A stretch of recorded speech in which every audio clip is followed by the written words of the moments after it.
تيموثي قد ترك السياسة من أجل زيارة الإمام الحسين عليه السلام، فماذا نقول عن مارك؟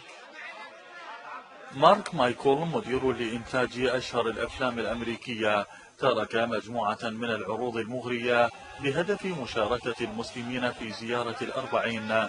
مايكل يعمل حاليا على إنتاج فيلم يتناول حياة المسلمين في الغرب.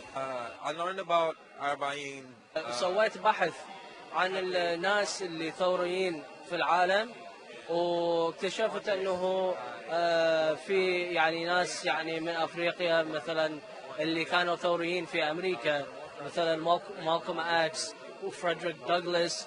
وبعدين لما التجأت الى الاسلام، دين الاسلام، اكتشفت انه الامام الحسين عليه السلام هو كان الشخص البارز في الثورة الإنسانية ولحرية الإنسان.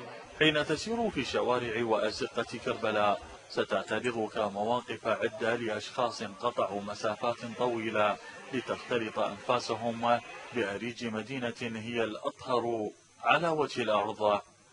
من كربلاء المقدسة، عمار الخزاعي، الغدير.